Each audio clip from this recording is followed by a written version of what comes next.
Good evening. Welcome to a People for Effective Government online event. We're glad to have you with us. My name is Jenny Darrell. PEG is a non-profit Spokane-based nonpartisan coalition. Our mission is to support bipartisan approaches to governing, which are fiscally responsible, ensure an adequate social safety net, and promote a civil society. We've been holding in-person forums and online events for over 2 years. For those who are new to our organization and events, we look forward to having you with us in the future. We're committed to changing the current political climate in which our two major parties have become increasingly polarized. We're working to encourage sincere and civil debate about the challenges that our nation faces and about effective solutions to those challenges by providing speakers with information and perspectives on a variety of relevant topics. We're a small grassroots organization working with very shallow pockets. If you're finding these events helpful as you think about issues in government at the local, state, and federal level, please consider joining us as a member or making a donation to PEG. We're a 501c3 nonprofit relying on membership dues and donations to cover our costs. The board members are all dues-paying volunteers. If you're interested in learning more about PEG and possibly becoming a member, please visit our website at www.pegnow.org. We have added an electronic payment feature to our website, so you can join or donate on the Get Involved tab. Please help us continue to host these free public events. Dues are $60 a year per person, and of course, any donation would help. And I just wanted to note that we have added a few members just recently, so thank you very much. It's good to have you. As a reminder, the views presented by our guest speakers, whether in this discussion or an in-person forum, are their own. As a 501c3 nonprofit, PEG neither participates in political campaigns on behalf of or in opposition to any candidate for public office, nor engages in political activity of any kind. Our topic tonight is law enforcement going forward.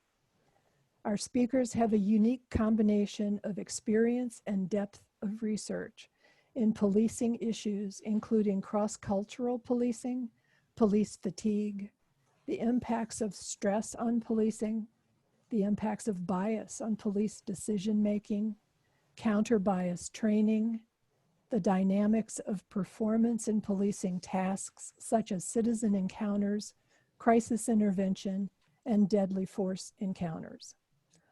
The speakers are nationally and internationally recognized researchers in these areas. In addition, they're also personally experienced in policing and military combat. They'll discuss the following topics: a brief history of American policing and how did we get to where we are, key problems the policing profession faces today, promoting police-community relationships, promoting police health and wellness, addressing policing culture and its role in police reform. You can read their biographies on the PEG website. Now we'll briefly introduce the speakers. Eric, would you like to begin? I would, thank you, Jenny. So Dr. Bryan Vila is a professor emeritus at Washington State University and was former director of its Simulated Hazardous Occupational Task Laboratory.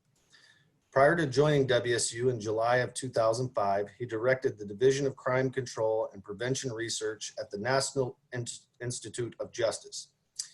He has also held tenured faculty positions at the University of California, Irvine, and the University of Wyoming. He served as a young U.S. Marine in Vietnam, then served as a police officer for 17 years, including 9 years as a street cop and supervisor within the Los Angeles County Sheriff's Department. 6 years as a police chief, helping the emerging nations of Micronesia develop innovative law enforcement strategies and 2 years in Washington, D.C. as a federal law enforcement agent. Dr. Vila is an internationally recognized expert in police fatigue, cross-cultural policing, crime control, and developing novel tools for measuring what matters in police and military encounters with the public. He has also worked to create standards for first responder fatigue management and research in Canada and the United States. He has published more than 80 articles on his research and 4 books. Jenny? Dr. Lois James. Dr. James is the Assistant Dean of Research at WSU College of Nursing, where she focuses on bias, stress, sleep, and performance in high-stress populations, such as police officers, military personnel, nurses, and top-tier athletes. She's one of a handful of research advisors for the International Association of Chiefs of Police and is internationally recognized as a leading expert in her field.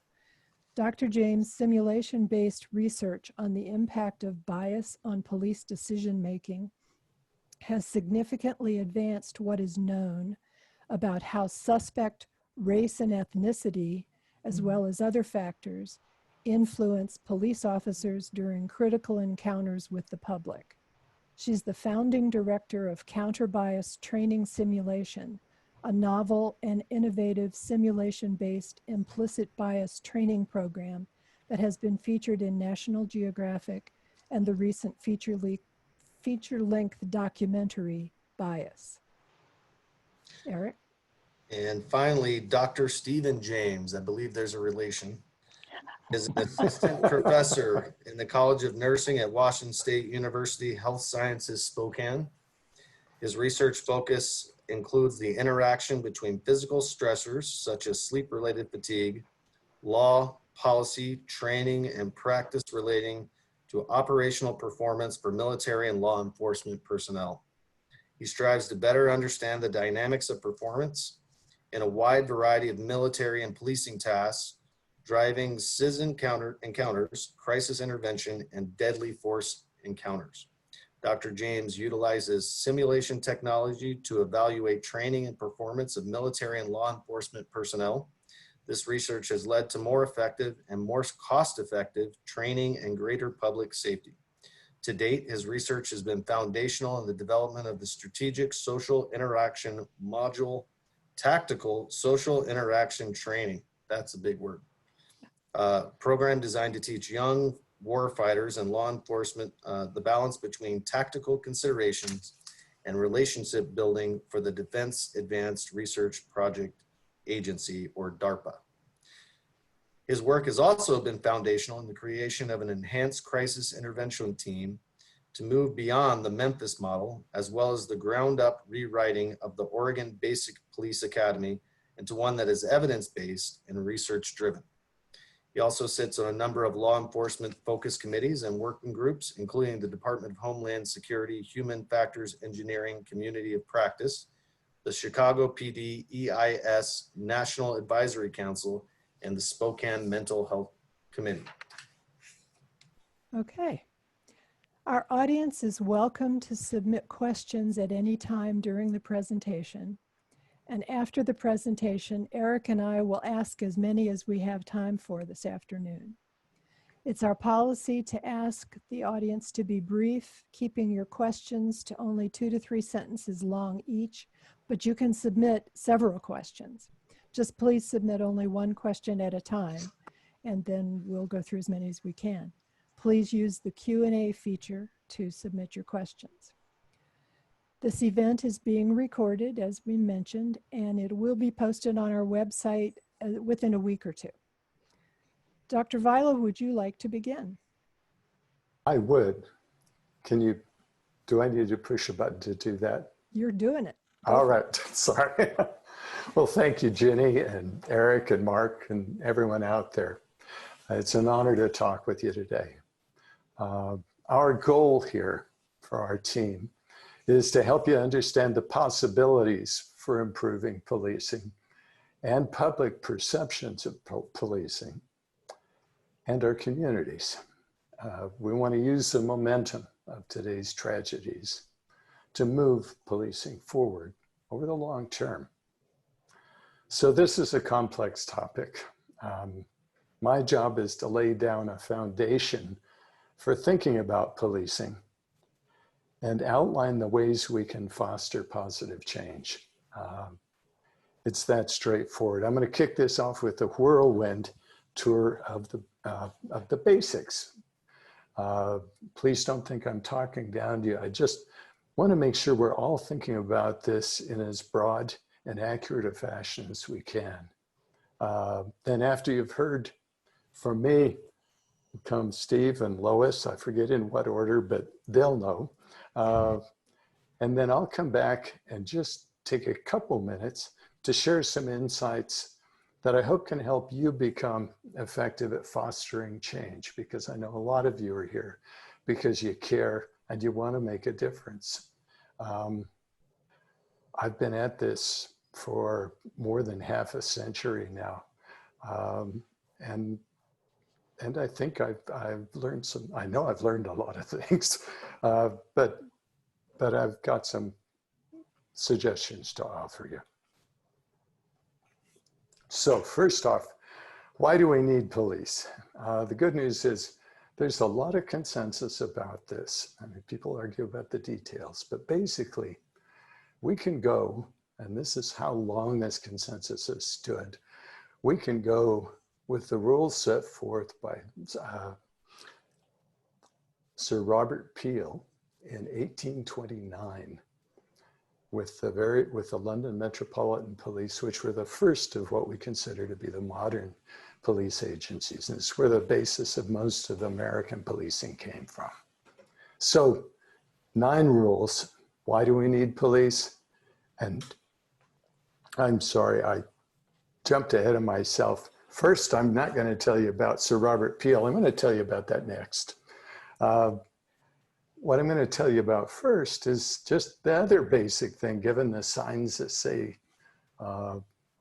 unfund or defund the police. Why do we need police? Let's get with the real basics. Well, cooperative social living lets us have benefits like parks and roads and safe, secure communities. These are called public goods. And we all share them and we all help pay for them. But social living like that also creates opportunities for people to cheat, to take more than their fair share of public goods. Nothing new here. If cheaters deplete our goods too far, if there isn't enough left to make it worth their while to cooperate, we don't cooperate. And without cooperation, society collapses. So what we do is we use the rules and laws to control cheating. Okay, so we make rules and laws. You'll see it every day in city councils and the legislatures. But rules and laws are meaningless unless they're enforced. Now, you or I could enforce the rules and laws, or our friends, but enforcing can be hazardous. Think about trying to control Bruno, your neighbor next door, who's 280 pounds of muscle and bad-tempered and on some kind of stimulant. It can be hazardous. And it's costly to the person who takes those risks. So mostly what we do is we delegate those duties to specialists who we call police, or deputy sheriffs, or a bunch of names, but we're going to stick with police. And we give them special powers to do their job and protect themselves. But by giving them this power, what does that do? It gives them opportunities to abuse that power unjustly and use their authority, overuse their authority. Last 2 items here to think about. This is called the tragedy of the commons, is what this is built on. Is it to prevent these abuses? What have we got to do? We've got to hold police accountable. We've got to police the police as a community, as a society. And the catch here is that policing often is very complicated, legally and socially both. So when we hold the officers accountable, we've got to do that in a way that's just. As Kwame Anthony Appiah said, he's a very well-regarded ethicist at Princeton. If I say that you've got to do something, say, oh, let's take an example. Shoot him in the legs. Why don't you shoot him in the legs instead of killing them in a violent confrontation? You've got to be assuming that it's possible to do that thing that you say they must do. And sometimes, well, in order for it to be a just accountability, we've got to be sure that we're not asking what's possible to do in a particular situation or by a human being in general. Okay, so now we'll go on to Sir Robert Peel and the basic rules that have lasted since 1829. Okay, I'm going to go through a list of 9 again, just because it's a fast way to get through this. Here's the mission for police. Prevent crime and disorder without repression by collaboration with the public. Some of the terms will be a little odd because they're 200 years old. Second one, public respect and approval are the foundation of officers' ability to perform their duties. Yep. 3, police must secure the public's respect by gaining their willing cooperation and voluntary observance of the law. Collaboration is the key. 4th, more physical force leads to less public cooperation. Do I need to repeat that one? Mm-hmm. I mean, yeah. 5th, police seek and preserve public favor by being impartial in how they enforce the law, by offering service and friendship and courtesy and good humor to people they deal with every day, by willing self-sacrifice to protect and preserve life. Okay, they're the people who run toward where the shots are being fired or dive into the melee to try and save somebody. Item 6, police use necessary physical force to enforce the law or restore order, but only when persuasion, advice, and warning fail. Okay. Next one, number 7. Police are the public and the public are the police. These aren't 2 separate groups of people. Remember, this is a duty we delegate to a segment of our population. This isn't a separate group of folks. That's a major, anyway, you get it. Last 2 items, police should not judge or punish people.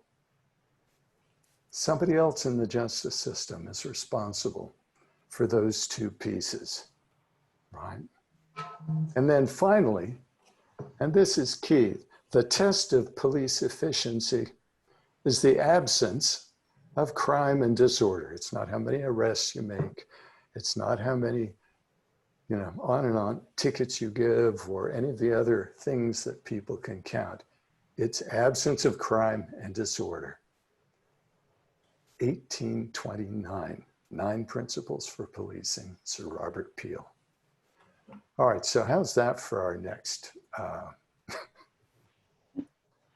critical item? So that's the easy part. We've got consensus. Pretty much almost nobody who really understands this disagrees. But how about the hard question? How do you bring long-term improvements to how police agencies interact and bring change to their communities. You know, how do you manage to meet those principles for how cops should behave and what they should do and what they shouldn't do, and how we should control, you know, hold the police accountable for their behavior? Well, I've got some good news for you. In 2015, the Obama administration put together, well, in 2015, they published the report. But for the 4 years prior to that, I and a lot of other people, I worked on a little subset of this, worked to understand what should be the strategy for policing in the 21st century. How should we meet the needs of our communities, solve our problems, and improve things? It's all in the final report of the President's Task Force on 21st Century Policing, a real catchy title, of course. The good news is it's really good. You can get it online for free. It's about 140 pages for the whole document. You normally should be able to get it from the US Department of Justice, where I worked for 3 years before coming to WSU. You should be able to get it from their websites, but they don't work at present, maybe because it was from a prior administration. But you can also get it from the George Marshall Foundation. It's www.themarshallproject.org, or you can get it from Jenny or Eric at PEG. Send a copy to them, so free. Let me give you the 6 pillars of change that large document suggested. Okay, 6 areas of change that they described how to do, what the best advice from the researchers and the experts and the practitioners and the policymakers are. First, what's the first pillar of this change? Building trust and nurturing legitimacy on both sides of the police-citizen divide. Making both sides see each other as legitimate and important to this process of policing and justice. Second, establish policies for police that reflect the values of their communities. Second, use technology and social media to improve policing practices and build community trust and legitimacy in practical and effective ways. Police have had traditionally a very weak grasp of technology and have used it with great difficulty and have often been hornswoggled by people who sell expensive stuff. So effective ways. Number 4, working with neighborhood residents to co-produce public safety. It's not just something that police bring. You know, there are fewer, I think in Spokane, the ratio is about 1 to 2,000, 1 officer for 2,000 people. And if you look at actual numbers of officers on the street, it's far, far less than that. It's a fraction of an officer for every 1,000 people. You know, if you look at the people driving their cars, responding to calls for service, when you say help, or I need this, or there's a problem, those are the folks available to respond. Okay, so work with residents, you the people who see things, do things, and try to keep your own neighborhoods and areas safe, okay? All right, so working with neighborhood residents to co-produce safety. This is community policing's philosophy. And so it's an extension of that. The 5th of the pillars, provide more and more effective training and education for law enforcement officers. Our team has worked extensively with policing agencies all over the country and in Canada and the UK. This is a terribly important thing, and we tend to be way, way behind the ball in many agencies on this issue. And number 6, encouraging and assisting departments to implement scientifically supported, so evidence-based wellness and safety programs. This is where the heart of much of the work we've done as researchers has been. So scientifically supported wellness and safety programs, things that focus on how long should a work shift be, on workplace injuries and near misses of injuries where you skated, but you could equally well have had serious injury. Seatbelt use. Yeah, it's been a problem in policing. You've been held responsible for a long time, so have I. Safety equipment in general, and accountability, just accountability, the kind that Anthony Appia was talking about. All right, so we've got those things reasonably well taken care of if you're someone who's concerned about these issues and about moving law enforcement forward. The thing I'd really like to bring to you, and before Steve and Lois start, is a holistic view about policing, because it's not day-to-day or not just what a police officer does. It has a lot more complexity to it. And if I get everything right, I'm get this slide going. There we are. And it's here. Sorry, I'm not a technological. We've got it? All right. Got it. Excellent.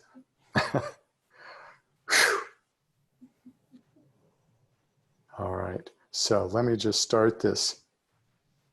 Let me go through this diagram with you step by step.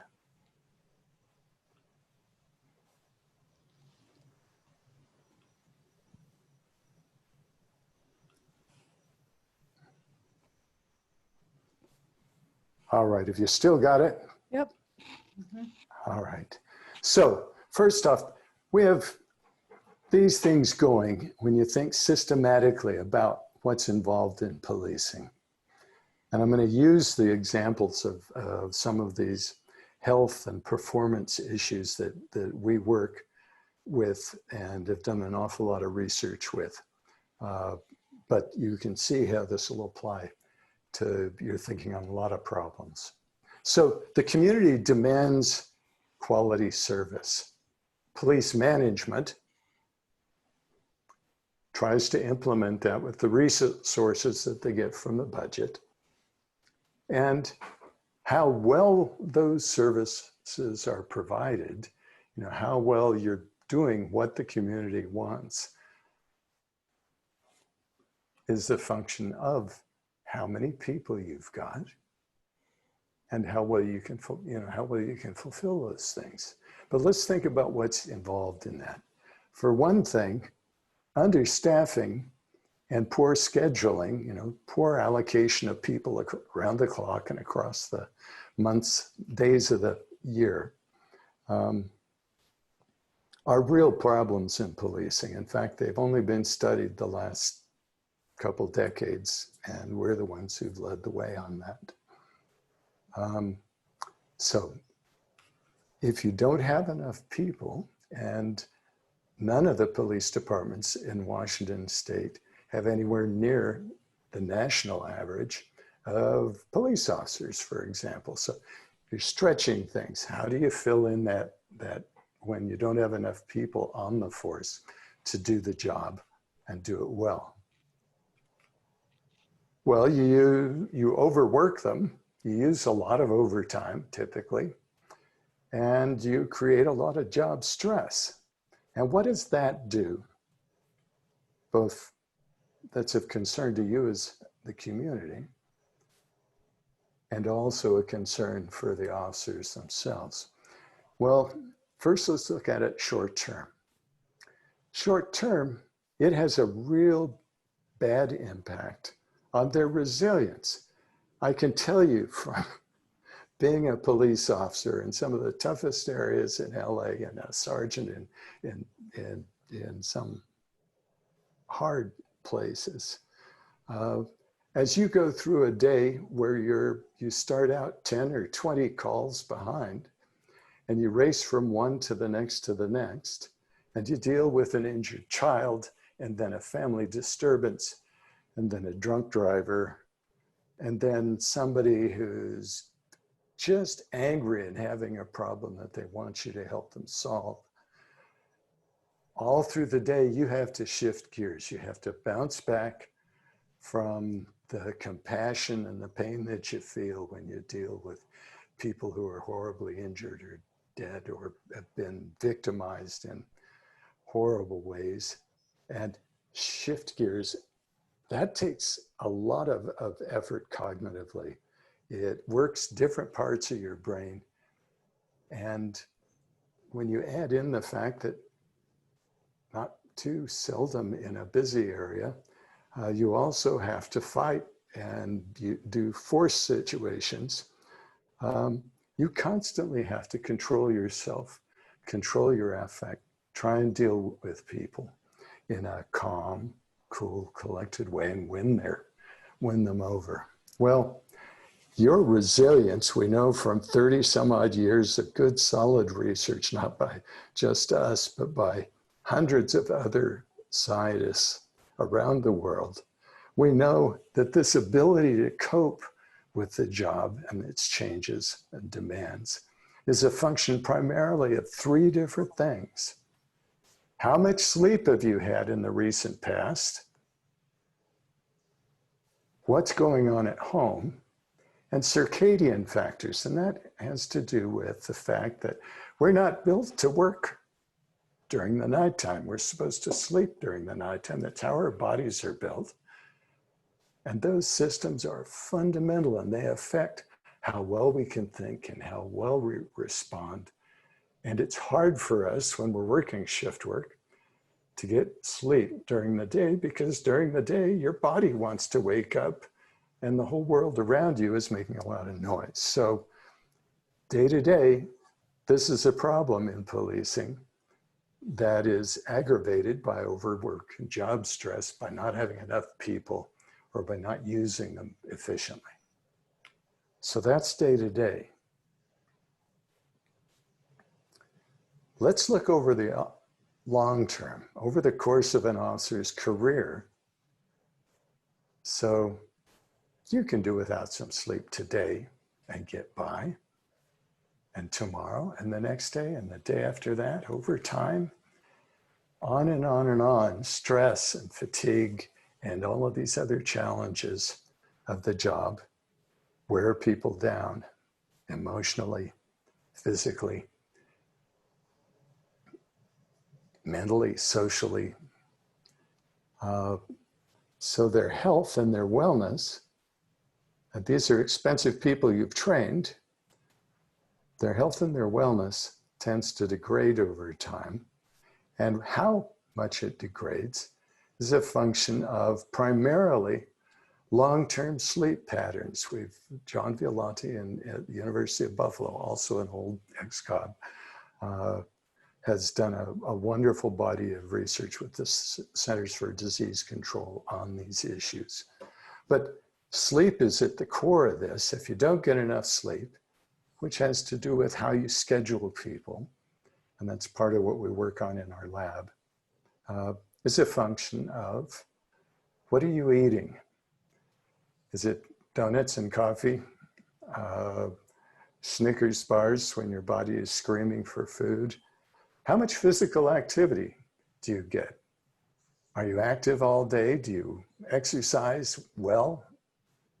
And what's going on at home? your home life, the other things that you have to pay attention to, also has a great deal to do with how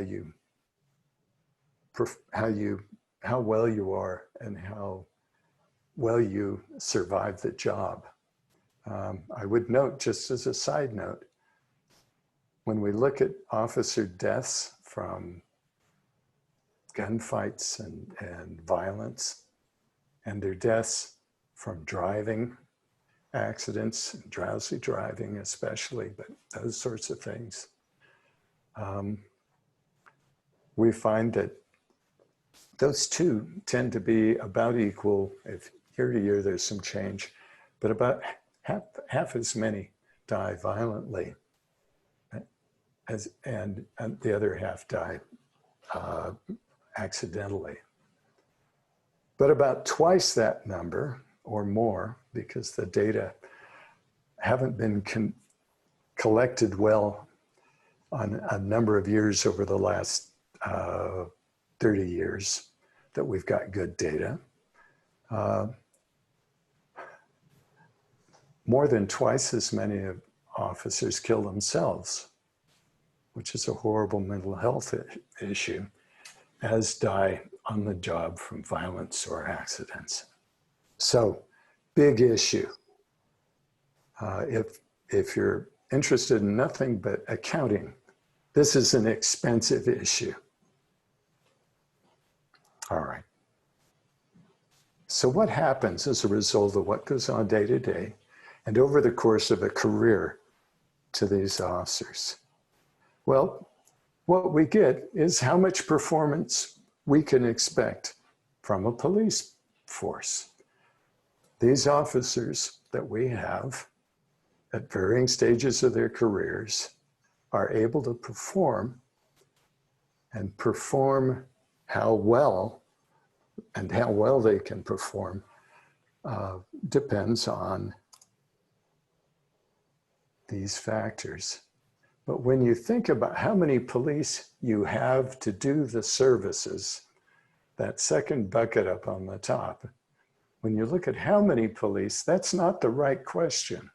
The question is, how many workers do you have, and what's their capacity to do the job right? To be the cop that we described in that second set of slide, or second set that we went through from Principles for Police, Sir Robert Peel, the basic things we want in the community. So when you look at this is a vicious cycle, because if you spin this around day in and day out, you're wearing people down. I've consulted with Oakland Police Department years ago. 40% absenteeism rate. 40% of their officers were not on duty. Bad staffing, because they had passed a resolution that about a third of the force, the community agreed to pay for more officers, but they could only do community policing. Okay. And 40% absenteeism, that means the other cops on duty are doing it on overtime, more and more and more overtime. So this, and then they're getting more worn down, and it gets worse and worse and worse and worse and more costly, and more accidents and more mistakes on the job. That's the bad news. But the good news is, if you start solving these problems, if you get the community needing fewer demands for service because they're handling more things themselves, or it's a healthier community overall. If you get the police officers being used across time more effectively and scheduled better, you start getting less overwork, less job stress. You can increase day to day the officer's resilience and the probability that they'll make the right decision in a tight situation. And you get fewer of them going off on injury and retiring early or just quitting and going to do something else that's easier, because it costs us a lot to train them and they're difficult to get. So if we get it moving in the right direction, things should get better, and we turn that vicious circle into a virtuous cycle, excuse me. All right, so we can turn this thing around, and it will naturally, if we get it moving, if we tip it in the right direction, it will naturally begin to improve over time. So let me get out of that piece if I can.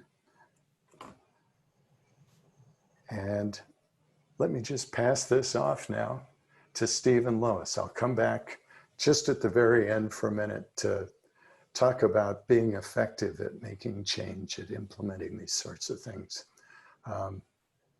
But who's up next? I am Bryan. So I think what Thank you'll you, need to Steve. do is stop sharing your screen. Good. So hi, I'm Steve James. Like our introduction said, both Lois and I are faculty at WSU's College of Nursing.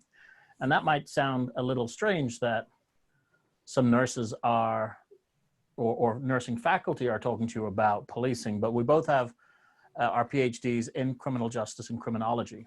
In fact, Bryan was our mentor through grad school, so we just hung around long enough to wait him out. But what's really interesting is that, you know, typically when people think about criminal justice as a discipline, it's talked in terms of the criminal justice system. And even when both Lois and I were going through and delivering our dissertations, people were saying, well, you're kind of doing more experimental psych than what we're used to in criminology or criminal justice. And one of the things that we kind of had to remind even our own colleagues in this discipline is that there are real people in the criminal justice system. There are real human beings. And it's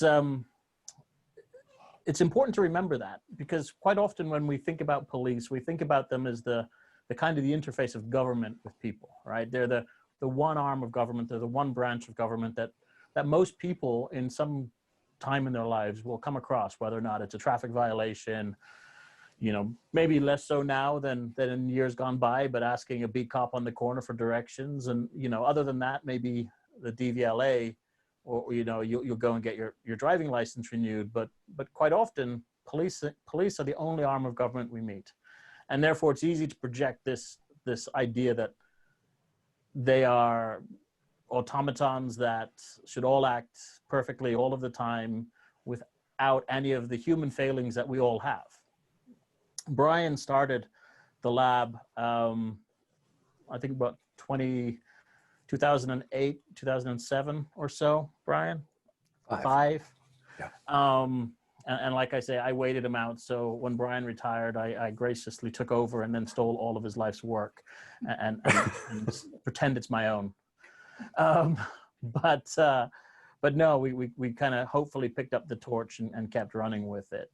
And the idea is that we really, like Bryan said, need to understand what is possible, because if we're holding police accountable, and we absolutely have to and must hold police accountable, we have to know what the limitations of a human being, given the stresses and pressures they're under. There are no other occupation that I can think of that has the level of scrutiny that law enforcement does today, with body cams, civilian oversight, and so on. And they absolutely need to have that level of oversight. But in the same breath, we need to understand what's possible. So we have a lab here in Spokane. It's unique in the world. It is a residential sleep lab, which does more than just policing. We look at fatigue for the military, aviation, long distance truck driving, and so on. But our team predominantly works on the DOD at policing side of, and nurses, the impact of fatigue on nurses. So we try and understand, how does stress, such as the sympathetic response, or what's more commonly referred to as the fight or flight response, have on performance. Fatigue has on performance. Job task performance, how does it change decision-making and behavior in tasks that are job-related? So things like interacting with community members on the street, the decision to use force or deadly force, driving, like Bryan alluded to. It's, you know, every year it's a tie between who's going to claim more police officers' lives, either felonious assault or motor vehicle collisions. Each of those is around 50 to 60 officers per year in each category die. So our lab has large training simulators that law enforcement agencies around the country buy to train on. So when we do our research, it adds to that validity when we go back to these agencies to say, well, we use the equipment that you buy for training, we use it for research. And it gives us that little bit of validity with those agencies when we're trying to impact their policy and practices and procedures. Well, Bryan didn't get to, and if you give him long enough to talk, he will get there. Trust me. We've known him for long enough.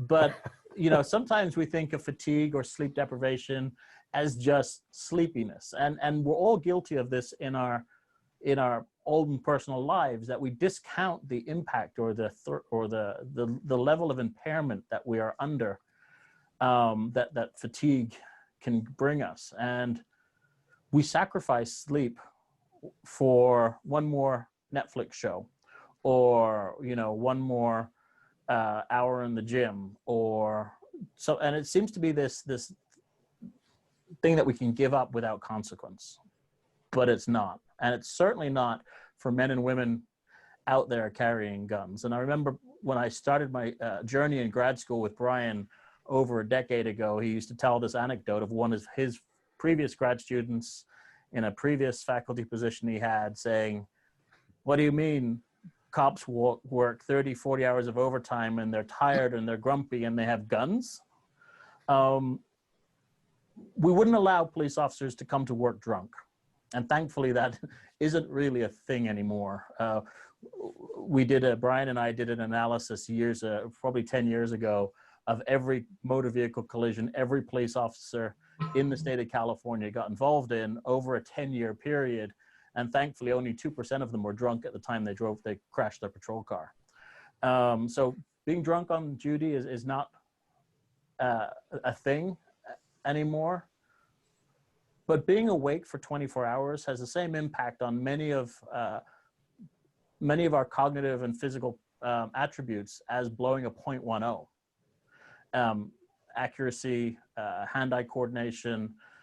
It affects our prefrontal cortex, which is the moral judgment part of our brain. But that's okay if the impairment's coming from fatigue, especially work-related or shift-related fatigue.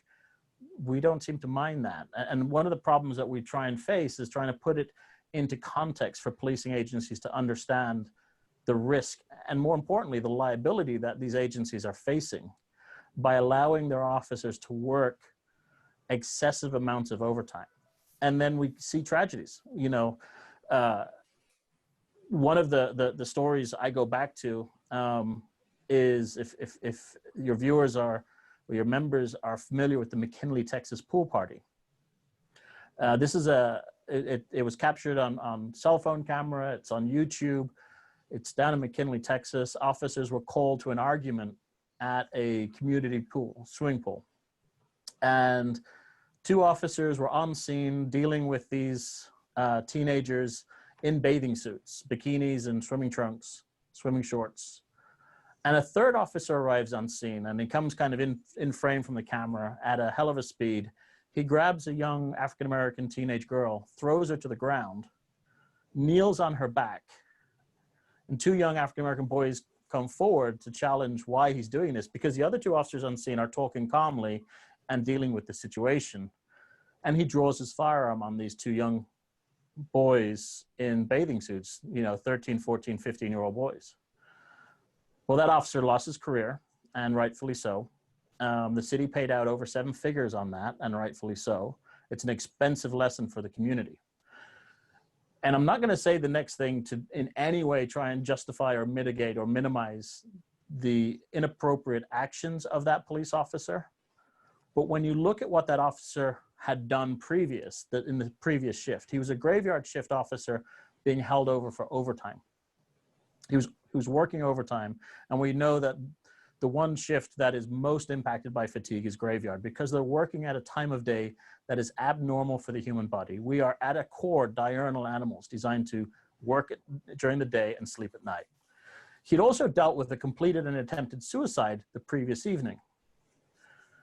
And trying to understand the impact that both fatigue, potentially traumatic events and traumas and stresses of the job, how that impacts the behavior of the officer. And that's one of the things that we're working on now, is trying to get ahead of this curve and trying to get ahead of these tragedies by understanding the stresses, how they impact performance, and how they erode an officer's ability to maintain their composure, maintain the executive decision-making parts of their brain so they have the ability to make good choices, to stay out of their lizard brain, to stay out of their amygdala and hippocampus that are really reacting quickly and often inappropriately to stimulus, because they're not in a physical or psychological or cognitive state able to allow their prefrontal, the moral decision-making part of the brain, to say, hang on a second, this is not an appropriate response to this situation.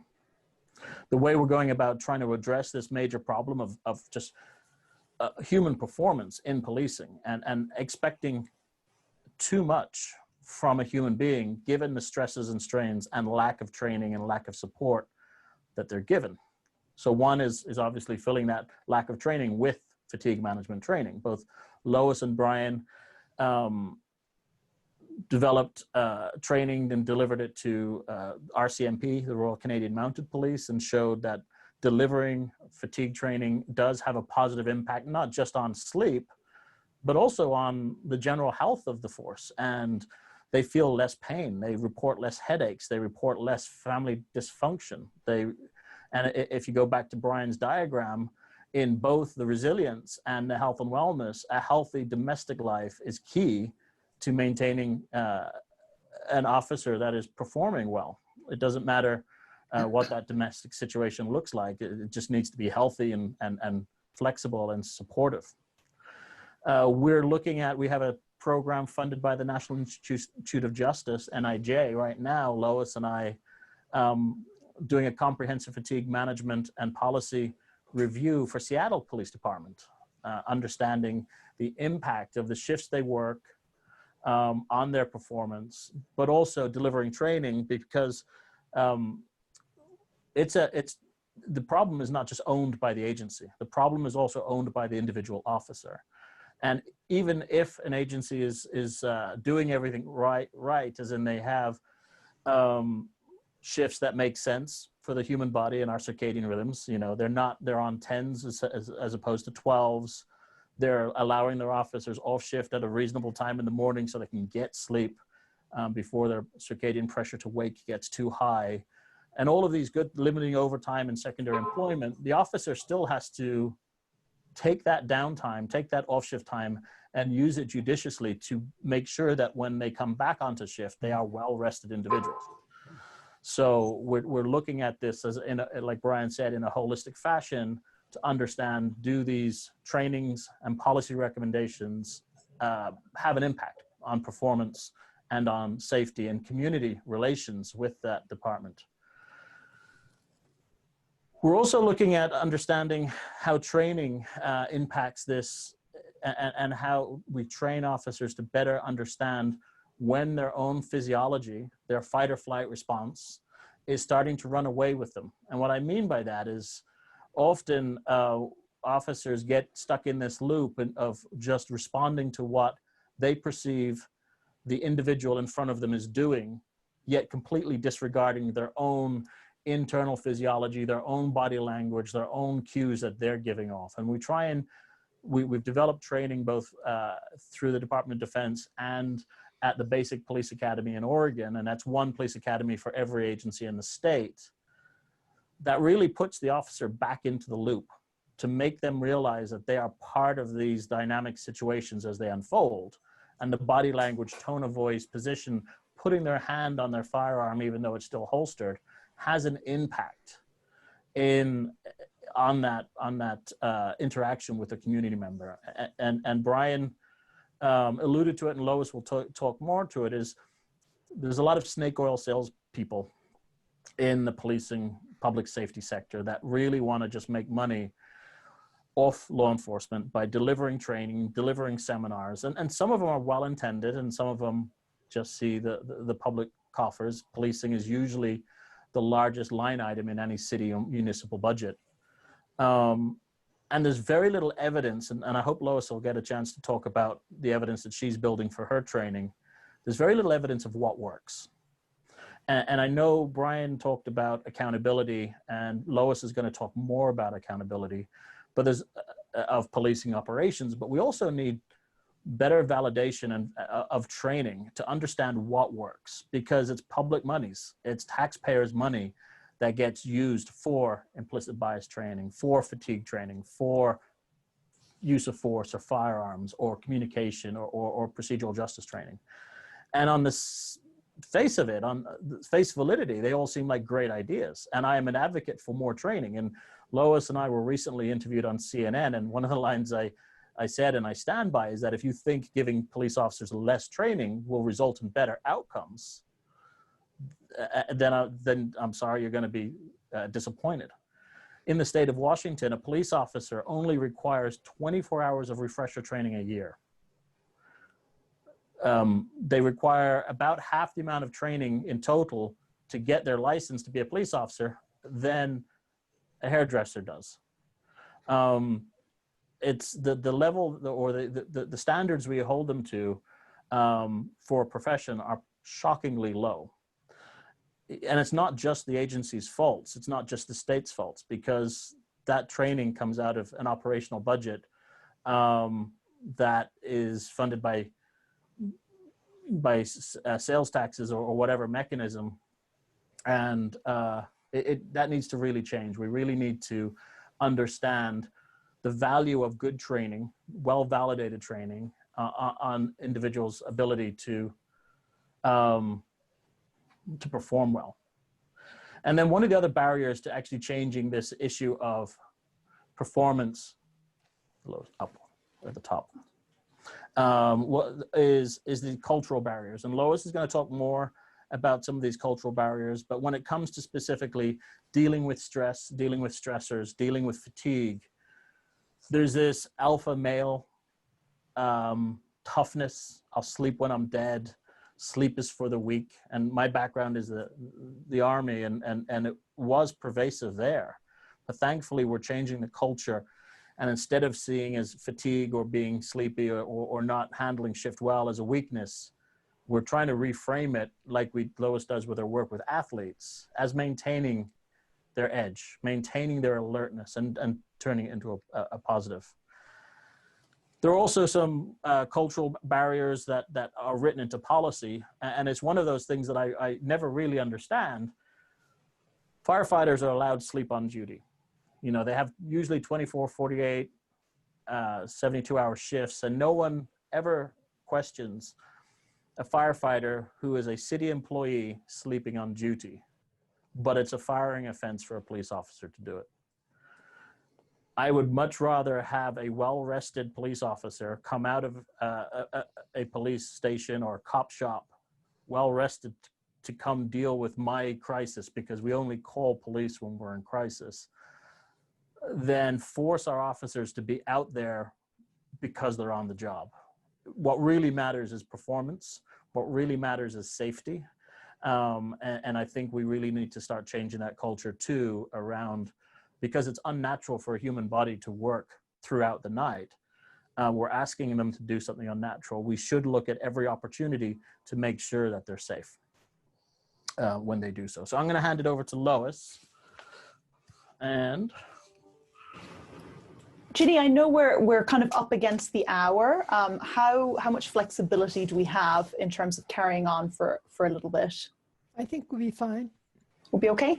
Great, great. Well, I'm not going to take very long at all. There's kind of one core point that I want to address before handing it back over to Bryan.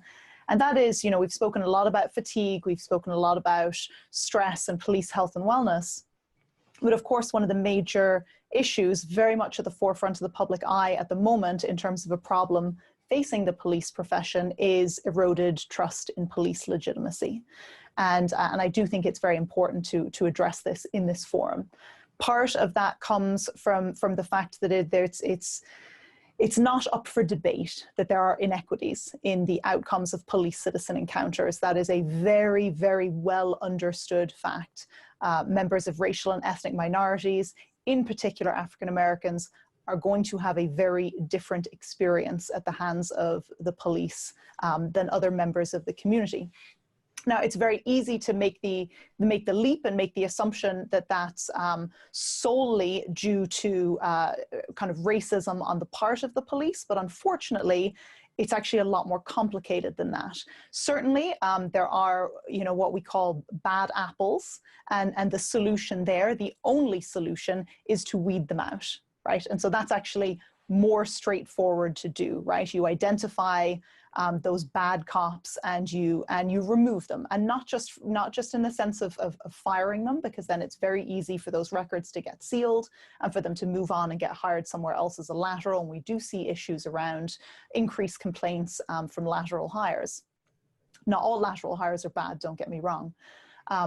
But you know, we need to see more and more prosecutions occurring, and thankfully that certainly does seem to be the case.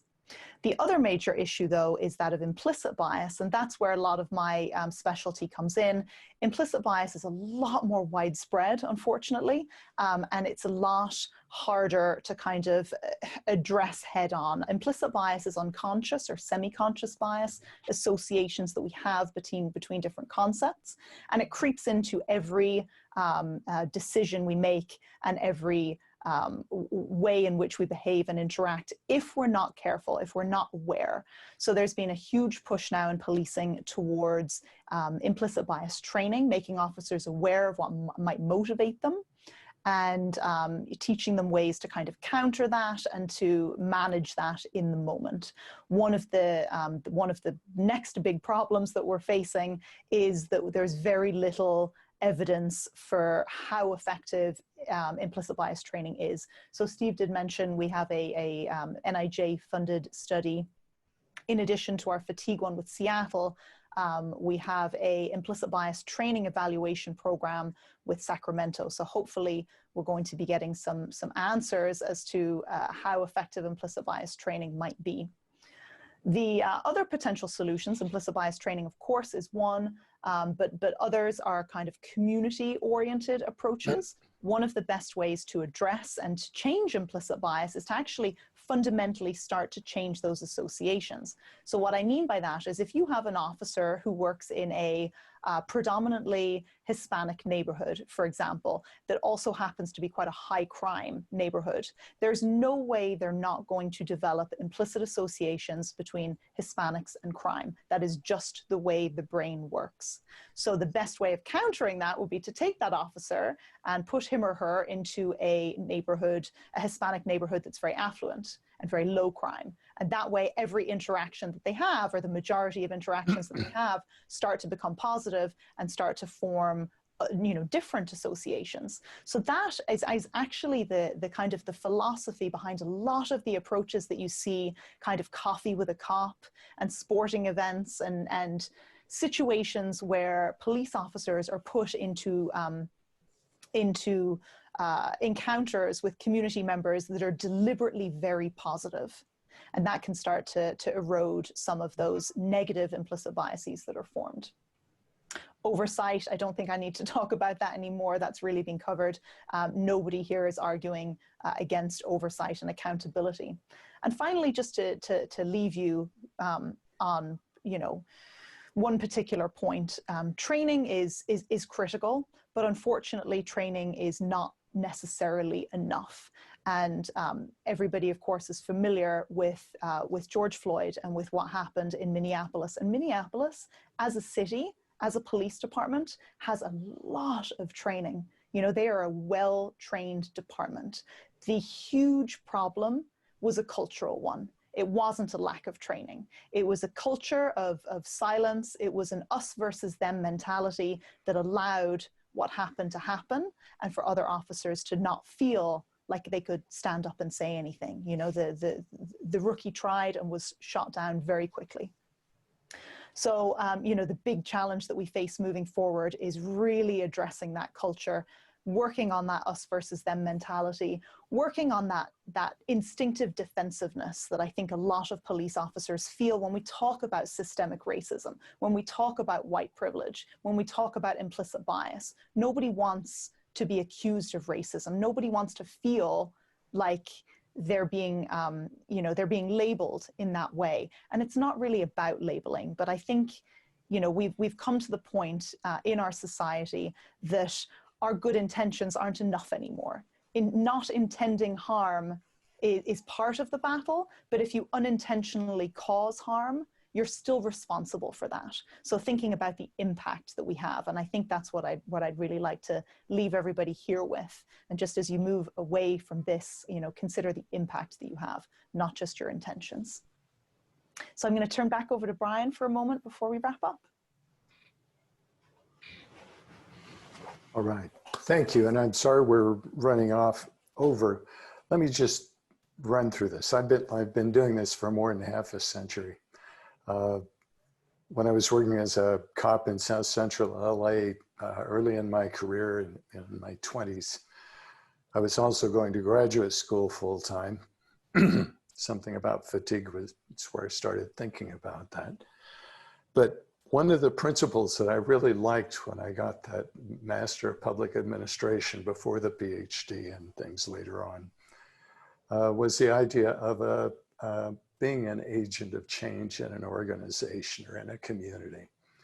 And so that's been one of the things that I've tried to do throughout my careers. And I got pretty good at it, I think, overall. I've had a lot of successes. I've screwed some things up horribly too, but you know, you try. And I just want to pass that along. It's been useful for folks in other workshops we've done.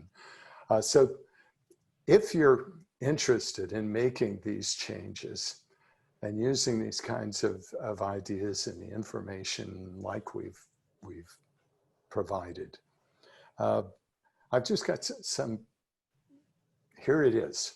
All right, so one of the key things is also the foundation of salesmanship. Ask yourself what the stakeholders that you're trying to influence in your community, what do they need? You know, what does the community want in policing? You know, fair, just civil treatment, help create a safe community, good emergency services. What does management in a policing organization want? They want the services provided. They want to stay within their budget. They need minimize risks to the community and officers and conserve resources and assets. When you go to them or when you're trying to influence them, those are the things to hit on. Officers and staff in a policing agency, they want fair and just treatment in the workplace. They want safety and wellness and salary and benefits, just like most other workers in most other occupations. So try to find a common ground. Oftentimes we get labor versus management, and you get all this conflict, and there are often people in labor organizations that foster that because we get it. That's not the most effective way and the most efficient way to get there. Find common ground for them by understanding these sorts of things. Facilitate change, gain allies, get access to people, educate people, build consensus, mediate conflict. I've given something like 400 talks in the last 35 years as a professor, all over the world, about each of these kinds of issues and many more. And the reason hasn't been because I love being inside airplanes and cheap hotels. It's because I want to get the research that we do and that we work so hard to get funding for, make a difference. You know, educate people, build consensus, mediate conflict. If you ask me if I'm going to testify in your trial, I'm going to tell you I'm sick of lawyers. I'm not going to do that, but if you ask me to help mediate something, I might do it. I'm getting really tired. Whenever possible, guide discussions based on scientific evidence. Don't tell us what you believe or what the tradition is. When you have some science behind you, then you can make an argument that stands up. It gives you a defensible common ground. If you're in a union and you take the evidence there and you say, look what this is costing you, or look how much it raises our risks, you're going to be more successful than if you just say, we want this or that. The next to the last thing is just things change. Police departments in particular change management frequently, by and large, nationally. We've got some good luck right now running in Spokane, and have had with the Sheriff's Department too, in terms of stability. But oftentimes police chiefs change every 2 or 3 years, and people get burned out and they just say, oh God, we just got this started and now the new guy wants to do things a new way. If you, any job you're in, you've probably been through this same thing. New administration, let's change the world and show how strong we are. Well, what you have to do is keep in mind what I just said about who's got what stake and why. And when they close a window, open a door, be flexible, adapt. If you think back at that chart we looked at, there's a very target-rich environment. If you can't fix one of the pieces, work on another one that is more compatible with the current, what's going on right now. And then the last thing is just this. You can succeed. Being cynical about this is a cop-out in my book. You can succeed if you're patient, but you've got to understand major change often takes 20 years or more. A career course in a police department. Oh my God. Well, how long do you think it took to build the freeway system or to design a new jet aircraft? Or we do lots of things on that time scale. Suck it up and be persistent, you know, be strategic, be adaptable, and be relentless and patient. Thank you very much for letting us talk with you. Well, thank you for coming and presenting this information to our attendees. I really appreciate coming. Thank you, Jamie. So to those in the audience, you may remember that Dr. Vila has offered to provide some documents, and I have those electronic documents and I can make them available to you. What I need you to do is let me know if you want them. And the only way that I know how to do that with Zoom under the circumstance that we have here is if you put it in the Q&A feature and just say yes. And I can check it off on your name.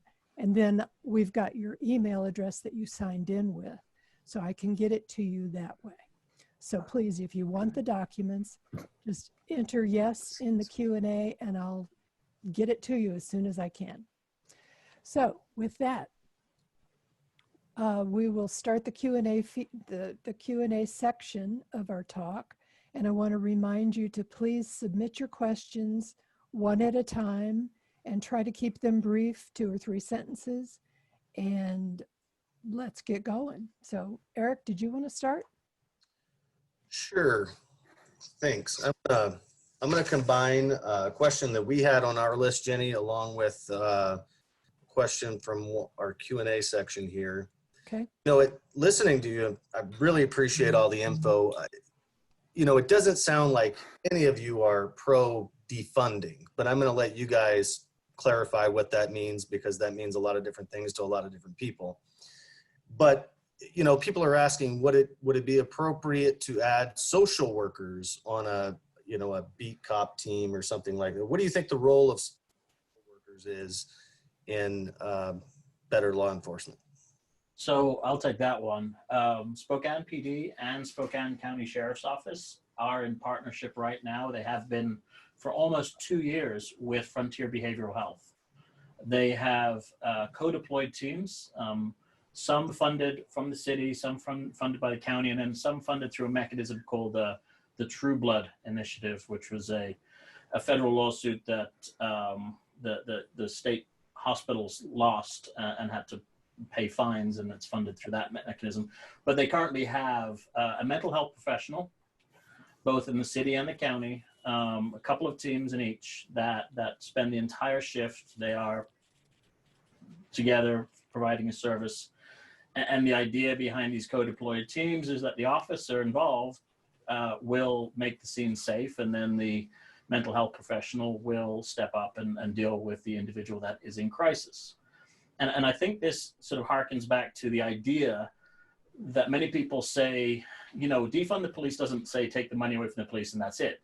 The idea that, as far as I understand it, is resources that are currently going to law enforcement could be more effective going to another agency, housing, social services, DDA, and so on. And to some extent, I do agree with that. And when I say I'm not, a fan of saying give officers less, I'm just saying know what you're asking for, because if you start taking money out of a policing operational budget, the first place it's going to get cut is training. Now, if we do divert resources to other agencies, just the nature of American society and the prevalence of firearms in the United States means that the potential for a firearm or an edged weapon or weapon of opportunity, such as a table lamp, is always available to an individual in crisis. And if they're in crisis, they may not be thinking rationally. They may not be able to think rationally. They may be a threat to themselves or others. What happens when you put an unarmed social worker, mental health professional in those situations? To take it a step further, what happens if you've said police shall not go to these types of calls, and you're barring police providing that type of support to these other agencies? We've been asking for decades for police oversight, and we're finally getting police oversight, both at the local level. Under this administration, we see far less consent decrees than we did under the previous administration, but that may change with whatever happens in the next election. So there is oversight mechanisms for municipalities. The collaborative reform process that Spokane went through the COPS office was very, very successful. And Spokane was only the second ever agency to choose to go through that process. But if you say police shall not do this, the only option that social services or Frontier Behavioral Health, for example, will have is to bring in someone like a private security contractor, a mall cop, for want of a better term, who has less training, less oversight, and I would argue less skills. I think the efficacy of having co-deployed teams of social workers, mental health professionals with police officers is an ideal model. We're also doing that in Spokane with Spokane Fire and Frontier Behavioral, pairing them with EMTs. But again, this gets expensive. And the city and the community really needs to understand the level of service they get and they want and they desire and they need is also going to be a function of what they're willing to pay for. Mm. I hope, does that answer the question? It does. It does. Thank you. Okay. Okay, I will take one from the audience. This is someone apparently who knows you and thanks you for the work that you're doing with your enhanced crisis intervention team with the Spokane Police Department. And the question is, given that immersive training, do you agree or disagree with defunding and moving the responses to incidents such as that trained through that training to solely mental health professionals? That's related to what you just discussed.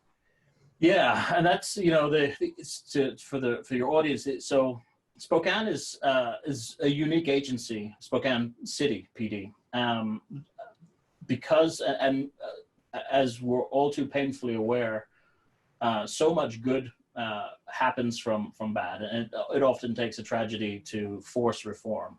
And as a result of the AutoZim incident here in '06, and both the collaborative reform process, but also the city's own use of force review panel that was enacted after that, Spokane Police went through a process of training every officer from the chief down in the Memphis model, which is a 40-hour crisis intervention team training program. And that has kind of been the gold standard across the United States for over 10 years. Typically, agencies had only trained 10 or 20% of officers, and where possible, dispatch would send those officers to calls involving people with developmental difficulties in crisis through behavioral health or substance use issues. Spokane was, at the time, I believe, the very first and the only agency to have trained 100% of their police in the Memphis model. And the chief at the time decided he wanted to take it one step further and create an enhanced crisis intervention team where a subset volunteered for a further 65 hours of training, including fabulous training from Casey Jackson on motivational interviewing, which is, again, something unique that Spokane was doing. Motivational interviewing is a clinical tool that's been used very successfully by clinical providers in behavioral health. It had kind of found its way a little into probation work, but never into frontline policing work. And Casey and his team trained a subset of Spokane police in that tool. Again, it's a tool to be used when appropriate. It's been very, very successful for our city. There's multiple body cam videos testifying as testament to its effectiveness in dealing with people in crisis, but it has to be used at the correct time given the correct circumstances. I think I think we need to support our agencies. I don't want to sound like I'm pro-police. Well, let me say that a different way. I am pro-police and very pro-police reform. I don't think it should be a zero-sum game. There are so many good police officers doing their absolute best out there. And Lois said there are officers out there who need to not be police officers anymore. But we need to celebrate our successes where we can. The problem is if we rely on social workers or unarmed civilians to do these tasks, what happens the first time they run into an individual with a firearm? Are we asking, like Bryan started this talk with, if we're going to ask someone to do something, it has to be achievable. I would add to that, it also has to be safe.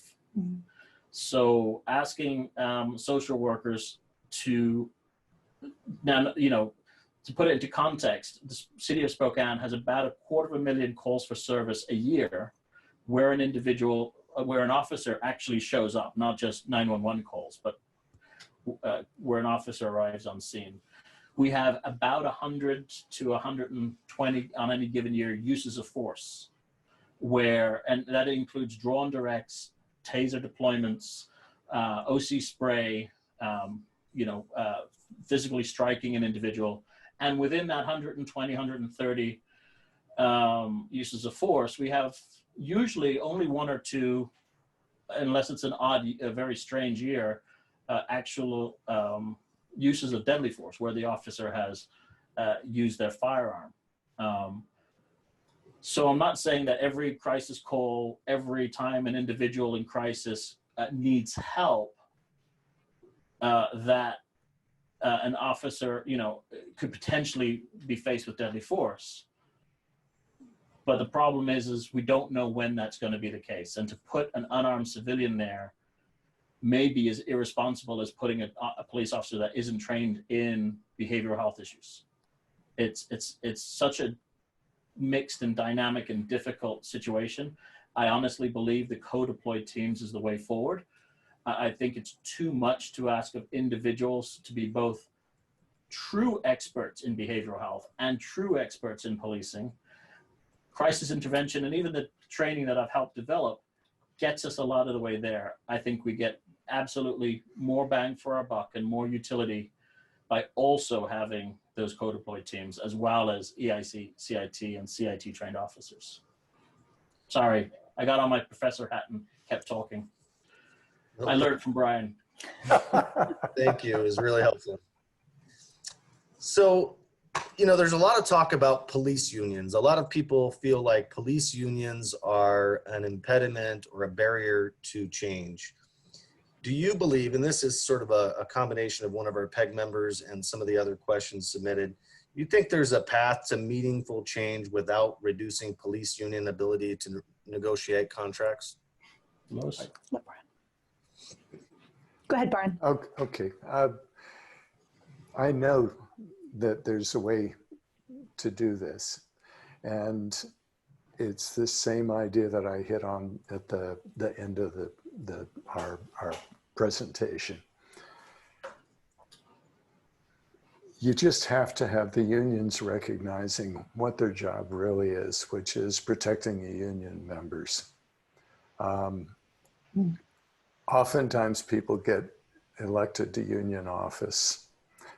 And I've given these talks to the heads of the police union associations for North America, and in the UK, and to different labor leaders, and worked on panels with people. So I'm not talking from no experience with it. But when you look at what police officers really need, they need a fair salary, they need a fair workplace, but they also need to have a life, to come home in one piece, to not go crazy or kill themselves. Unions need to focus on not just how much money can we get per hour, and focus instead on conditions of work that have to do with safety and health and ability to perform. People, when I started the formal research on this idea of police fatigue and tired cops in the late 70s, people said, well, you could, first they said there's nothing there. And then they said, well, you can't do anything about it, even if it is there. We all know it, it's just impossible. The normal science cycle. But the first thing they said was, if you start talking about cutting back on people's overtime, you're going to get killed, not literally, but just creamed anytime you give a talk. And that's not been the case, damn it. I have given all of these talks, probably 25–30% of them to large groups of police officers around the country, and done workshops, and we all have on our team.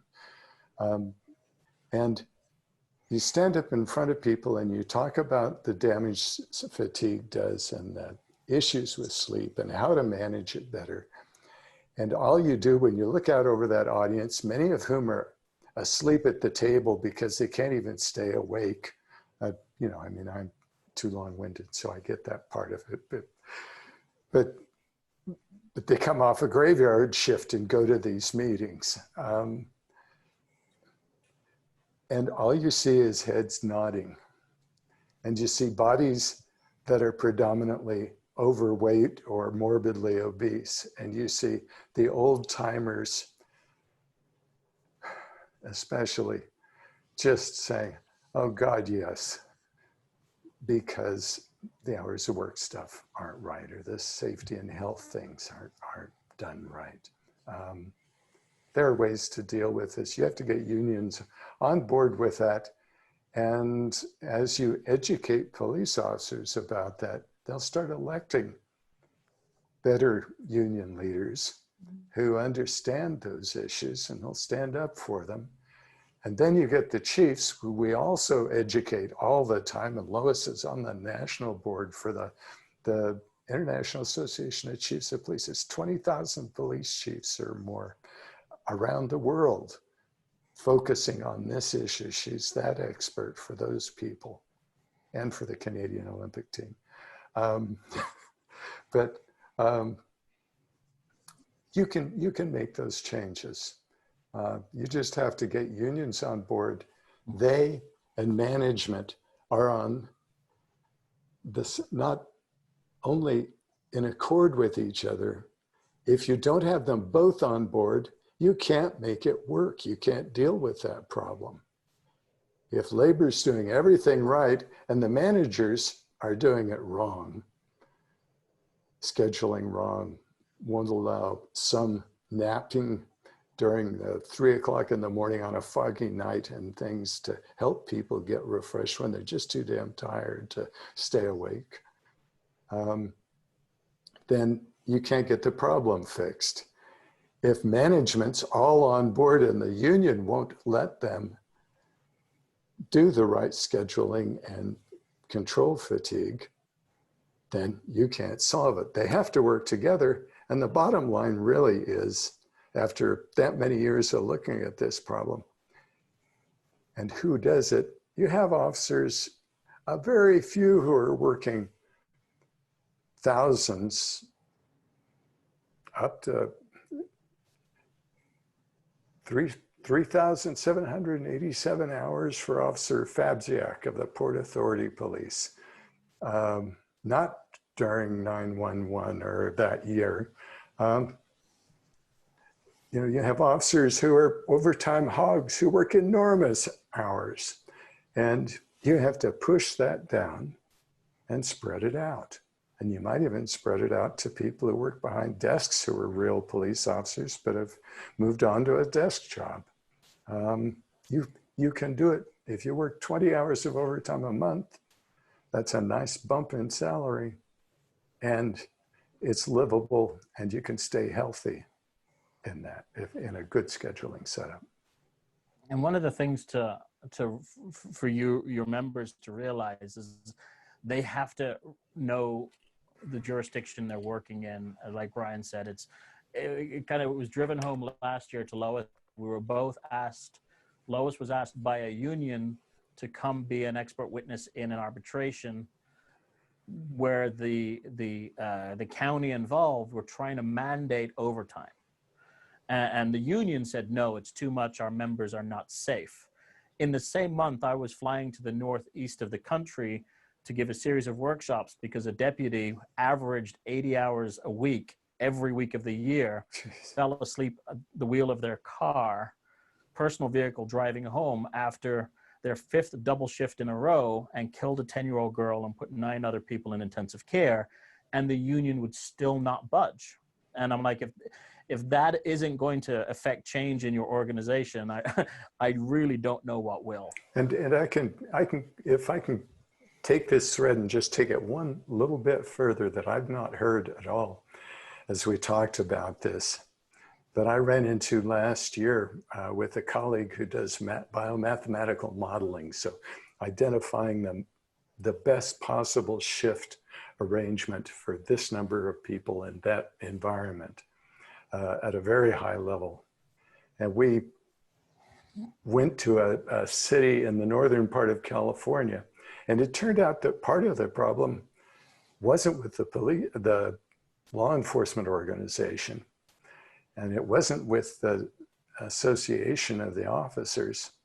It was with the very liberal mayor of the city, whose staff had selected the police that worked in that law enforcement unit as Well, you know, we'll just keep them short-staffed, save all that money and use it elsewhere, in this case, to feed the homeless. And so they were working horrific schedules of mandatory overtime on long hours. And this is an expensive city, so they've got to commute long, long ways to and from work. Just horrible situations. So not just management, but the community leadership also has to be involved in this same way. But, and expanding this out kind of past our very specific area of expertise, we often hear after tragedies in communities, the guild leader, you know, the guild president or union leaders close ranks and support their officer regardless of the actions, regardless of, and they come out with phrases like, we don't know the totality of the circumstances, I'm not going to Monday morning quarterback. I felt, and, you know, Lois and I and Bryan, I think everyone pays attention to the media, but we've been paying attention to what agents, law enforcement have been saying for decades. I felt after George Floyd that agencies across the country, police leaders across the country were, for one of the first times in my memory, standing up and say, no, this is not defensible. And I really think that unions are going to realize it is really against their best interest of them as an organization, but their members, to continue this blue wall of silence or these party lines were defending the undefendable. And I do think that this is one moment that reform unions and labor organizations absolutely have a place. They have a place in American labor relations and you know, in the history of building better working and more fair working conditions for everyone across this nation. I think unions, police guilds, and so on need to really remember their core function, as Bryan said, and that is the health and safety and working conditions of their members, and not just a paycheck. Yeah. So I'd like to introduce another question that kind of keys off from this. And I think Bryan had mentioned earlier about the fact that the management level has the tendency to change in a much shorter period of time than the officers do and their career path. And we're talking about generally political people. So in the current anti-police crisis or climate, there's a perception that politicians may have just thrown law enforcement in total under the bus. I don't believe that is a true statement, but there's a perception. And so how does an agency manage that? How do they keep their police force loyal and enthusiastic in their work, their current force? And how do they get new, appropriate, outstanding candidates for this work? What would you like to say on that kind of front? Thank you. That's a great question. So after remember Rodney King? It may be a little far back for some of the folks there, but we were in this sort of a place once before, and we've been here many times, but not quite such a promising juncture as I think we're in right now. But when I saw what went on in Rodney King, and it was close to an area that I had been a deputy sheriff and worked patrol for a number of years, and I knew what had gone down with the thing, and people were talking about the code of silence. And I wrote an op-ed piece that went what we'd call viral today, but it was before any internet was working. All right, I know Steve's always harassing me about working with Robert Peel. But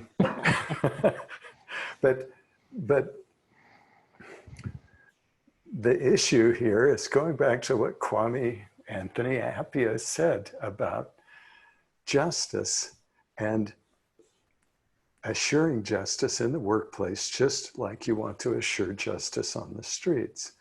And if you can get to that point where police are on board, and this is one of the pillars, it's part of the fifth pillar, I think it is, of the 21st century policing, getting accountability that really is just for both police and for the community, for the people they serve, which is a difficult technical thing, and we're working on helping with that with our metrics and things that are being developed and used more and more across the US and Canada. So you can measure what an officer's done in a situation. But we've got several problems in this. First off, the public they want the information right now. What happened at this complicated incident? Well, here's some videos, some clips and things. And they want to hear from elected leaders and police managers.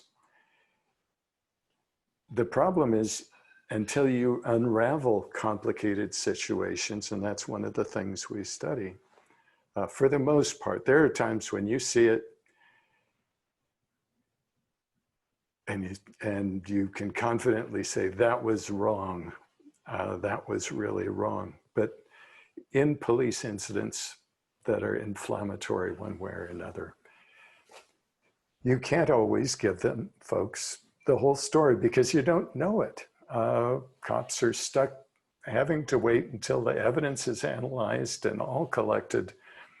And so they sit there while the media that's got a lot of time to fill tends to crank the news out and what they know and what they heard from this person, and they give opinions that they don't have the technical knowledge to understand oftentimes. So that's a difficult. I think that this is another one with Spokane Police Department. I've been watching the change in the last 3-4 years with the PIOs at Spokane PD. You know, they've had Jordan Ferguson was doing it for a while, who was one of my grad students. Terry Perinier was also a grad student, just as I was phasing out into just all research with us. Also, those people have been doing wonderful jobs getting as much of the word out as they can, as clearly as possible in plain language, not talking like cops. And the Spokesman Review's been doing a better job than they did when I first got there. Seeing both sides of those things. I mean, if you can get to the point where police trust the community, remember that line about police are the people and the people are the police? If you can get across that line, if you can get justice in both places, which is a process, you can make, I think you can start to break that down. The cops' code of silence comes out of the fact that they don't trust that they're going to be treated justly for the decision they made, often in a split second and under what can be an incredibly complex environment. The reality of police work is this. Sometimes you do everything wrong, you just completely screw it up, and it turns out to be a pristine outcome. Sometimes you do everything exactly right, and the odds are running against you, and it turns out to be a tragedy. People don't want to know that, especially when it's someone that you especially, as a community, you especially feel horrible about them being shot or killed or otherwise injured by police. You know, we need to solve that part of the problem. I think this business with the 21st century policing can get us down that road a long way. There needs to be more research. We've now built the tools, the metrics that you can use to measure how an encounter with a citizen in a tactical situation works, or with a mentally ill person. And they've won all kinds of awards and things, but implementing them takes some time. Yeah. Does that make sense? Or does somebody think I'm full of crap? Because definitely not. But to follow up on that question, you know, in terms of, I think that many people recognize that being a police officer is not very easy today. You know, I mean, arguably being a police officer is not easy at any point. You know, it's a challenging, stressful career. Currently, it's a challenging, stressful career where a large portion of society is really not looking very favorably at you. And I think one of the things that's exceptionally important and that we try and kind of get across is, you know, just like I said before about officers feeling defensive, it's just, you have, as a police officer, you have to be able to divorce yourself from the badge to a certain extent. You have to recognize that if people are angry, if people are anti-police, if they're anti-police brutality, if they're pro-police reform, if they think that the way things have been is not sufficient, that doesn't mean anything at all about any individual personally. So I know that's easier said than done to divorce those things. And, you know, I don't think there are many police departments who don't recognize that change is needed and that change is coming. I think the departments that do think that and the officers that do think that are unfortunately on the losing side of history.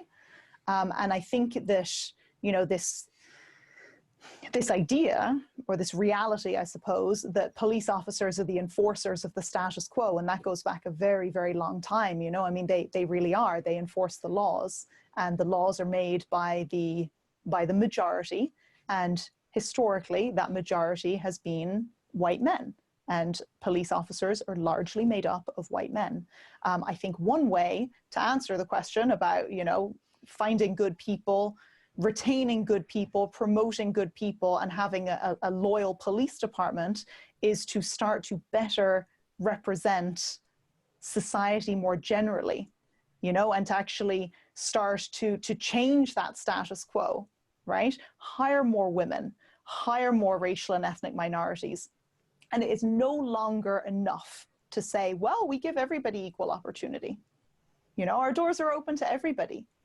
That's a cop-out. Today, that is not enough. You have to create an environment and a message and a mission that will show and convince women and racial and ethnic minorities that if they go and apply, they will be treated fairly. They will, sorry, my apologies, our dogs.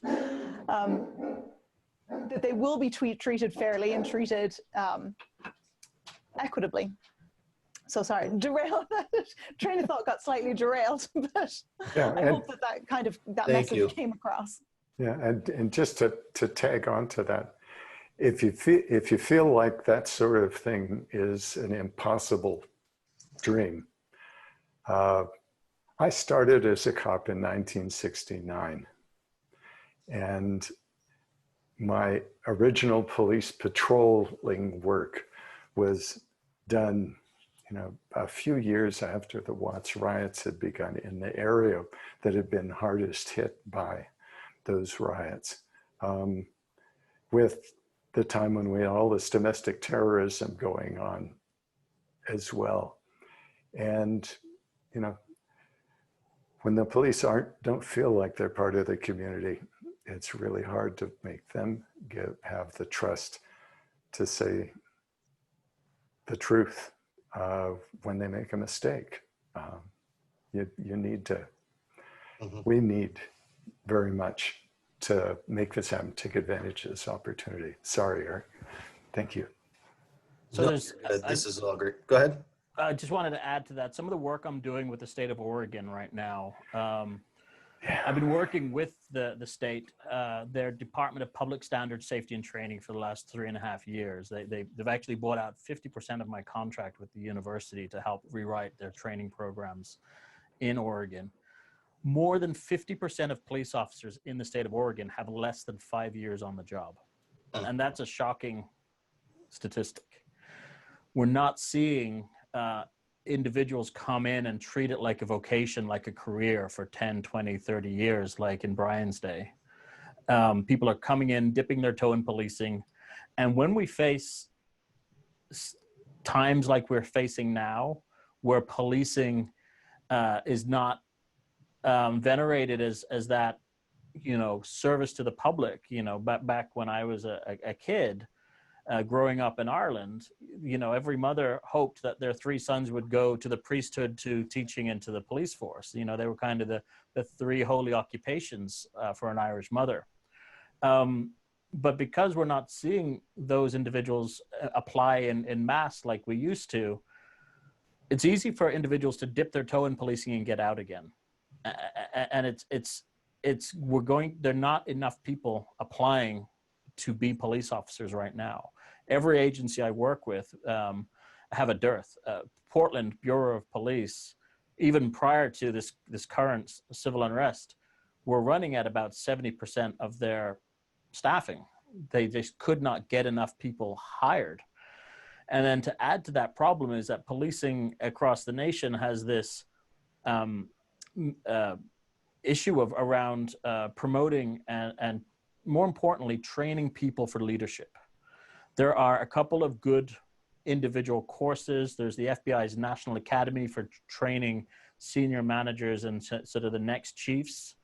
But there isn't really a lifelong learning model for training leaders in the first state level supervision, middle management, and executive management. And that's one of the things we're trying to develop in the state of Oregon, is really create a career trajectory in leadership to make sure that people are being promoted who have the qualities that their community wants, not necessarily just who their agency wants. And one of the most sort of important things for me, I had a survey that went out to more than 1,000, was answered by more than 1,000 police leaders across the nation. And the thing that your members should be sort of heartwarmed about is that the number one attribute, according to over 1,000 police leaders, that is important for police leadership is integrity across the board. It was, off the charts. And at least that is still the, we do have police leaders in this nation at all levels, sergeants, lieutenants, captains, chiefs, who still believe that integrity is the number one quality for policing. And I think that is a positive. Thank you. This is all great. I have so many more questions. So I want to try a couple rapid fires real quick if we're able to. Good luck with that. Yeah, right. And then I have a big one. I don't want to leave without asking about the war on drugs and your opinions on that. And I think Dr. Lois might have might best respond to that. But real quick, are you guys working with Seattle City Council, Seattle PD, Portland City Council? Are you guys giving any advice on the current unrest or anything like that? A couple of folks have wondered about that.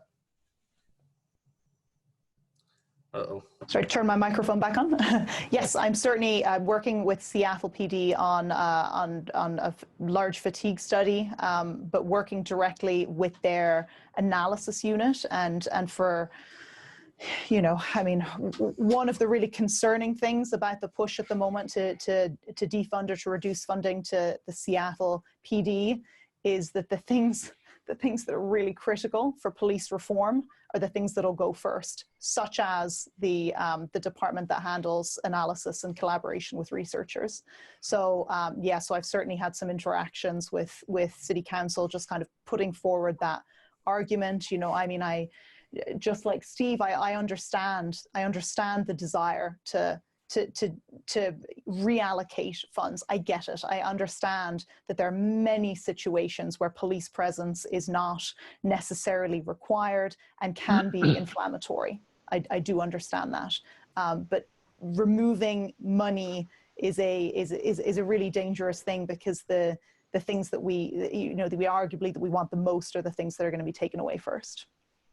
Thank you. I work significantly with Portland, and in fact, I'm on an advisory panel to Chicago PD with Seattle PD's chief legal counsel, and the problems that we're facing on the west side are the same that we're facing all across this nation to greater or lesser extents. It's as a researcher, as a Lois and Bryan and I are naturally inquisitive people.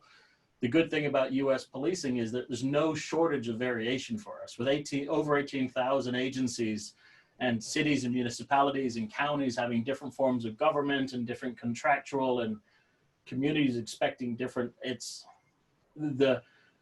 when people ask us our professional or scientific opinion on things, the answer is always, it depends. And that's not what people want to hear these days. They want the answer. They want to know how to fix this problem now. And I think what you're all doing with PEG is one of those right ways, because you need to be doing it at the grassroots level in your community, because the challenges that Spokane face are different. Even Spokane City, the challenges are different to Spokane Valley. So we really need people like you all at that grassroots level to get involved, to understand the challenges of our community, and put practices and policy and open those lines of communication. I'm very much, like I said at the beginning, pro police reform. The best way to do it, though, is to build a partnership with police. Standing on the sidelines shouting may feel good, but it's not as effective as building a true partnership and bringing people with you. Thank you. Jenny, can I follow up with my war on drugs thing? Oh, please. And I think that's going to be our last question. Well, may I take that one? But I'll make it quick, because I have written about it and have been involved with it on the streets and in policy situations and things. And anyway, I'll keep it short, so I said. So there are two things over time that have hurt the relationships between the police and the community the most. The first was in the 1920s, when the decision was made to have police take over the traffic enforcement function, because, as one of the police chiefs said when the International Association was having their annual meeting in St. Louis, "You're going to make everybody hate us." Okay, so that's one thing. The other thing is that damn war on drugs. It's a public health problem. It's verifiably a public health problem. You read the history, you work the streets, you see the harm that people do to themselves, but that's a public health problem. With decriminalization and making it a health problem, you can solve it, and you break the markets and you do away with it. It does and has been a tremendous problem. In the 1970s, when I was in Micronesia working with all these different cultures, and we were doing training, and I would draw guys from the Alaska State Trooper because they'd come cheap in the middle of the winter, and because they were used to dealing with indigenous peoples. And I asked Mike Corhonen, who was the #2 guy in the troopers, sitting around a bar at night talking, and I said, "Well, Alaska's legalized pot. How's that affecting you?" He said, "Not doing anything." It's not having any effect in Alaska. And then they recriminalized, and now they've decriminalized. I think that's a good step. And I think the more we can do of that sort of thing, do harm reduction. If somebody does a crime because while they're high, we already have that legal model in drunk driving and a bunch of other things. And on top of that, you know, almost everybody I fought when I was a cop had been drinking. You know, alcohol is a far more, other than some of the stimulants, alcohol's a far more hazardous drug and one that cops deal with more. So we ought to be consistent as a society. We know how to do it. Sooner the better. You know, if we had as many cops working in the Securities and Exchange Commission as we have in DEA, we wouldn't have had the last recession. And to follow up very quickly on that, another, you know, the war on drugs really goes back to my original argument about intentions and impact. You know, I mean, arguably, I'm on the fence about it, but arguably the war on drugs had the intent of being about drugs. The ultimate consequence, whether unintended or not, was some really massive racial inequities, right? So I mean, if you have a policy, even if it's not designed to cause harm, and you realize at some point that it is causing massive harm, it's time to rethink it. And so I think one of the outcomes of the war on drugs, and why it's so frequently called the war on race, is that it had some pretty massive consequences outside, you know, that were really not all that drug related. Well, and go back to that line in Sir Robert Peel about having, I can't find the right line with my dim vision, but the idea of enforce what's important to the community. We're doing more of that now, and it seems to be working pretty damn well, and we're using some good science to try and figure out ways to manage it better. So, and Bryan Lost your microphone, I think. Yep. Sorry, is that better? Yeah. Bryan touched on this earlier, that, you know, talking about a public health problem, and quite often law enforcement, because of defunding in other services by the shutting down of state institutes and asylums for good causes, and Lois was talking about good intentions with unintended consequences. Unfortunately, the kind of the ills of the greater society end up on the doorstep of law enforcement, because there's no other arm of government or social services either have the funding or the equipment or the training or the infrastructure to deal with it. And one of the concerns I had initially with the calls for defunding the police, if the police aren't going to do it, who is right now? And if there is going to be a model where we need more social services, more DDA, more whatever, we have to allow a transition phase. Because right now, if we stop police from filling that void that was left by public policies from decades, there's no one with the infrastructure right now to pick up the slack.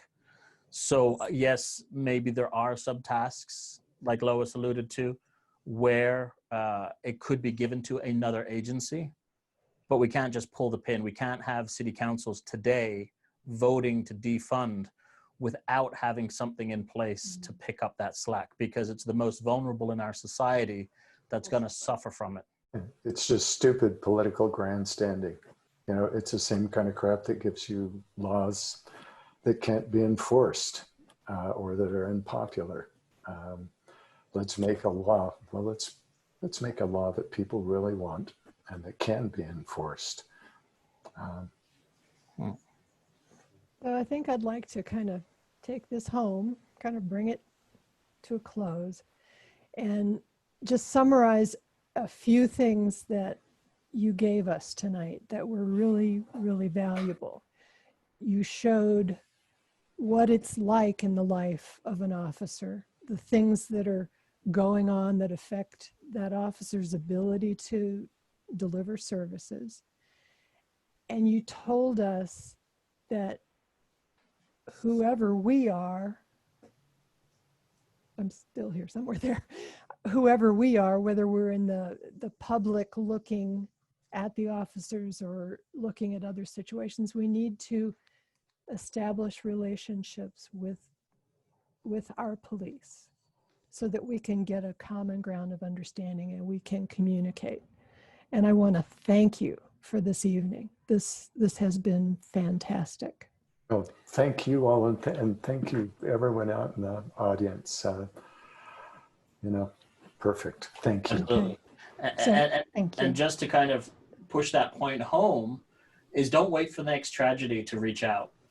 It's so difficult to build these relationships when tempers are raw, when emotions are raw, because there's been another tragedy. Build the relationships during times of stability. And that's what you can lean on the next time something goes wrong. Well, and I do think we're lucky here in Spokane that we have a police leadership that is open and willing to engage with their community. They don't always get it right 100% of the time, but I do think they honestly want to try. I had a police chief for a city up on the bench on the way down into Seattle, and I can't remember which of those cities, but he's managed to get to where we would really like to see things. He hires mostly laterals, but the really cream of the crop that he skims off of other departments. And when they get there, the thing that's surprising is they have this kind of a relationship. They're just stunned by the fact that people wave at them when they driving by or run into them in the coffee house. People talk to them. When you get that kind of familiarity going, and when you get cops who know how to smile again and do those same things, then we're on our way. okay. Well, thank you again for presenting tonight, and thank you to the audience. I have marked the people who wanted the copy of the documents, so I'll start working on that tomorrow, getting that out to you. Mm-hmm. And I hope that we answered, at least touched on, most of the questions that we got from the audience. And I want to thank everybody. This video again will be posted on our website within a couple of weeks, and you're welcome to view it again, and please do share it with anyone you think would be interested or who could benefit from this. Great. And just to please. Lois and I, maybe not Bryan, he is in his retirement and so on, but Lois and I are active faculty at WSU, and we have a land grant mission. And that mission means is that we shouldn't just be sitting in our academic ivory tower publishing papers. We have to make positive social change. So for your organization or your individual members, anyone who wants to engage with us further in this conversation, please feel free to share our email addresses. We got into this gig to try and do good, both with law enforcement, but it's equally important that we engage with communities too. So we are a resource here for Spokane and beyond. Okay, thank you for that. And with that, I'd like to say thank you and have a very good evening. Thank you. Good night. All right. Thank you.